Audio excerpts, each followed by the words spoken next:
pagpunta natin doon ay ganito, ako mamamatay, pakamuhin pa ako sa ito, kahit yan.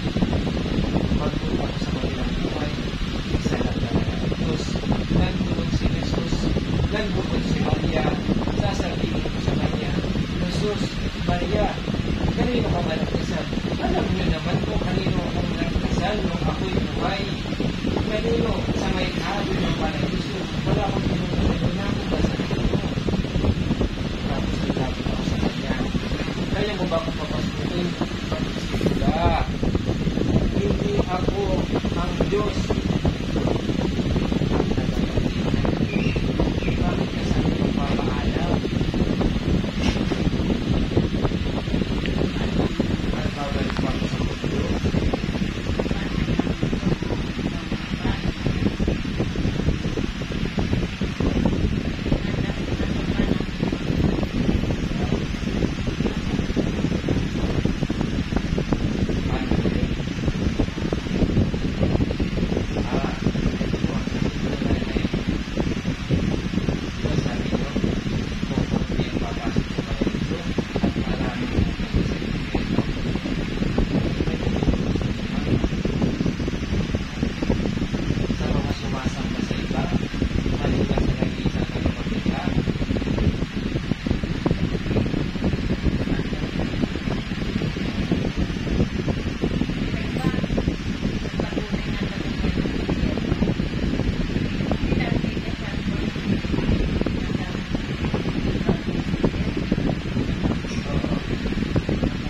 Kaya ibig sabihin, hindi makain ito ang paraiso. Oo, nay, ito po yun. Kaya merong duda ang mga tao kung totoo ang paraiso ng impyerno dahil hindi kayang ipaliwanag ng mga pari at pastor na may totoong impyerno paraiso. Ay, alam niyo bakit? Kasi kung kaya nila ito paliwanag, pinaniwalaan yung sana ng 100%. Tama ba? Tama. Tama. Pero kaya hindi mapaniwalaan ni nanay dahil hindi na kayang ipaliwanag with conviction na may totoong impyerno. At yung puso ni nanay, hindi makayang maniwala na may paraiso ng impyerno. Pero tanongin niyo sa akin, tanongin niyo po kay Adrian, kung mayroong impyerno at paraiso, turuan mo. Meron. Bro, ba't wala kang kaduda-duda?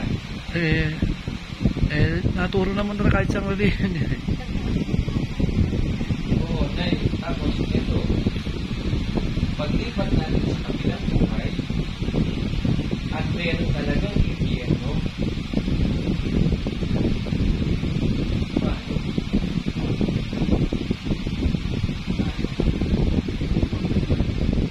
So, manuwali, wala na.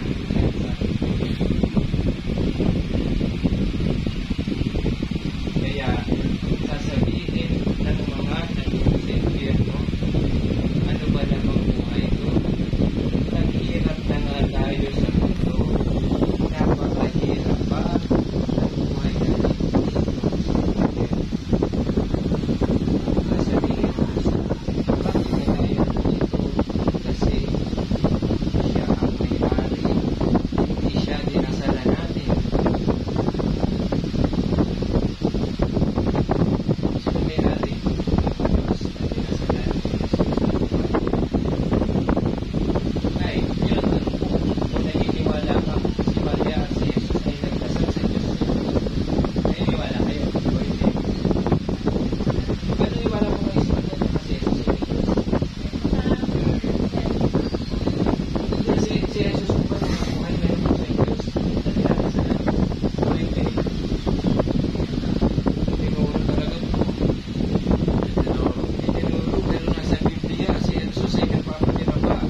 pero makarinig ng katotohanan kasi maraming pwedeng magsalita ng magaganda pero lahat sa kanila hindi po pwedeng sabihin tama lahat.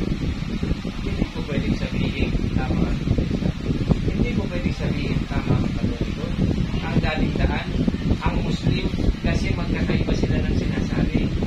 Pwede bang lahat sila tama? Nanay, meron na kasi isang tama. Nakita po? Meron na may isang tama. Ay, nay, meron pa pang napapasok ko sa inyo.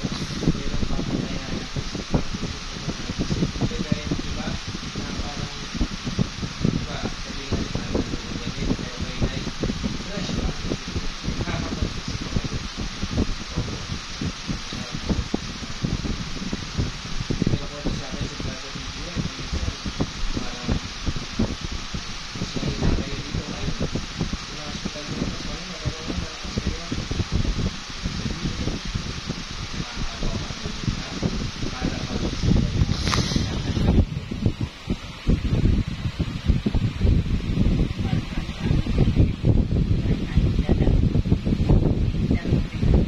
Ito dalawa. Ang gagawin nyo lang sa mga panahon na binubuhay pa tayo ng Diyos, na kausapin nyo lang siyang palagi, direkta. Kasi meron po ba kayong kita na tayo talaga meron Diyos? Naiwala ko rin. Kung meron po Diyos talaga nanay, tama, kung meron po talaga Diyos na naiwala, subukan nyo na dumirekta sa Kanya at sabihin nyo, Diyos ko, nalilito ako, hindi ko alam kung tama, naguluhan ako sa sinabi ni Brian, pero siya ba'y pinadala mo upang maintindihan ko na ikaw ay nag-isa? O Diyos ko, ang totoo ay ang luma kong pinamisnan. Sa tingin ko ba nanay, papahiyanin ka ng Diyos ko ha? Hindi niya mahiyanin. Pero nanay, ang kailangan mo ay talagang puso, ang talagang pumausap. Kasi pinay pag ito ginawa mo,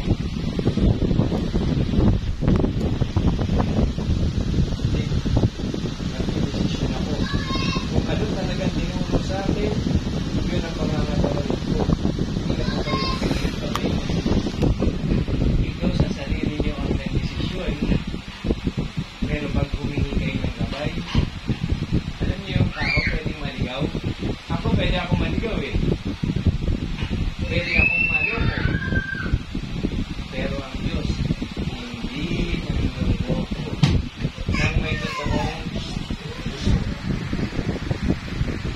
Yan ay oras na para kausapin mo siya bago mahuli ang lahat. Pagpunta natin sa kabilang buhay, mauuna ko siguro doon. Oo, mauuna ko. Maharap tayo. Panginoon na aming lumikha. Papasok naman sa paraiso. Nasabihin ni Jesus, Panginoon aking lumikha, ikaw ang tinawag ko nung ako'y nasa lupa. Ngayon ikaw pa rin ang tatawagin ko.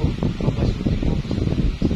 Nasabihin ni Maria, Panginoon kong lumikha, nung ako'y nasa lupa, ikaw ang tinatawag ko. Ako'y papasukin mo. Tapos tayo, makikinig ka sa amin at sasabihin mo, Birheng Maria, papasukin mo nga ako.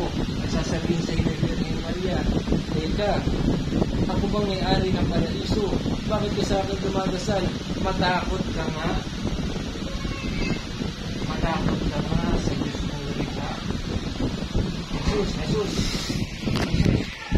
ikaw ang dinasalan ko, papasukin mo nga ako sa paraiso. Sasabihin ko sa iyo, Jesus, matakot ka nga yan sa Diyos yung dinadasalan ko.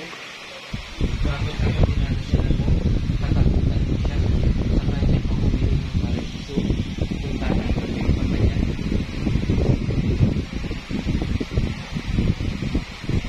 Katotohanan, nanay, na mahirap tanggapin dahil iba ang pinamulatan natin. Oo. Iba ang pinamulatan natin, pero tayo nanay nabuhay sa akalang mali.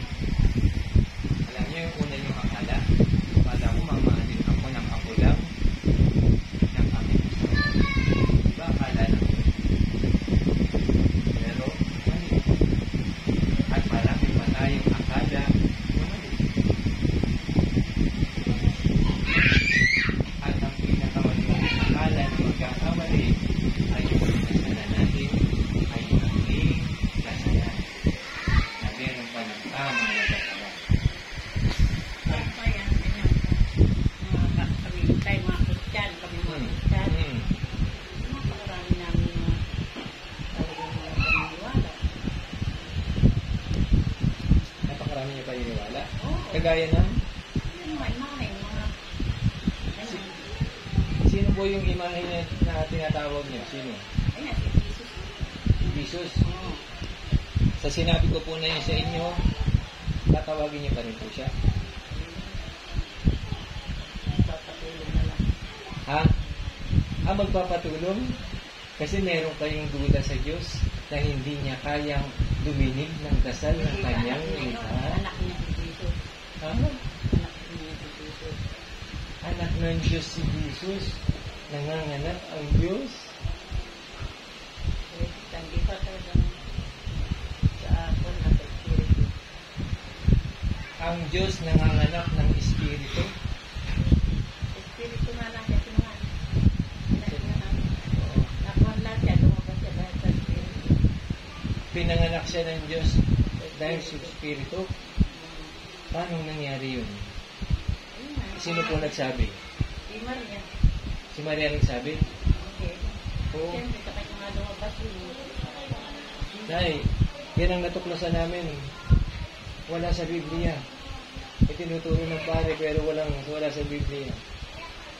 Si Jesus, ibig sabihin nilabas ni Maria si Jesus dahil wala itong tatay at ang tatay niya ay Diyos. Ano nga kapag nangyayari ganyan? Ang lang ko ba mga panatik ko lang magbubuak ng dahil mga pakarami. Ayun, isa ka magpunta ng mga imahin ng mga ganyan.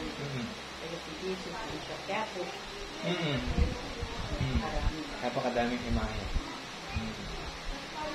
Yun ang ayaw ng Diyos. Yun ang ayaw ng Diyos. Kaya lang ang tao po kasi na itong pinagkaiba talaga ng Islam sa Kristiyano at Katoliko. Ayaw po namin na nakikinig lamang sa turo ng tao dahil ang tao ay nagkakamali. Kaya kami sa Islam, bukod sa nakikinig kami sa mga nag-aral, kami mismo tumitingin doon sa Biblia na tinuturo nila. Kami mismo yung nagmumuni-muni, nagsasaliksik nang walang sisihan sa huli. Kasi pag umasa lang tayo sa salita ng tao, di ba nanay, minsan ka nang pinaasa ng salita? Naniniwala po kayo, pinaasa na kayo ng salita? Oo. Ano nagagarantiya na hindi tayo pinapaasa ng simbahan? Walang garantiya. At meron bang tsansang magkamali? Paano kung yung pagkakamali wala nang chance baguhin? Kagaya ng kabilang buhay. Hindi na pwede bumalik dito para itama. At naniniwala po ba kayo na merong satanas? Siyempre. Naniniwala kayo na may satanas? Ay, siyempre, oo. Yung totoo na yun, naniniwala kayo na may satanas? Siyempre. Ha? Hindi pa naman ako po. Hindi pa nakukuhanan? Ito, bibigyan ko kayo ng example. Sino ang nagtuturo sa tao na pumatay ng tao o man-rape ng kanyang anak? Sino nagtuturo? Yung utak na nagtuturo. Yung tao, tinuturuan niya yung utak niya. Sino yung bumubulo?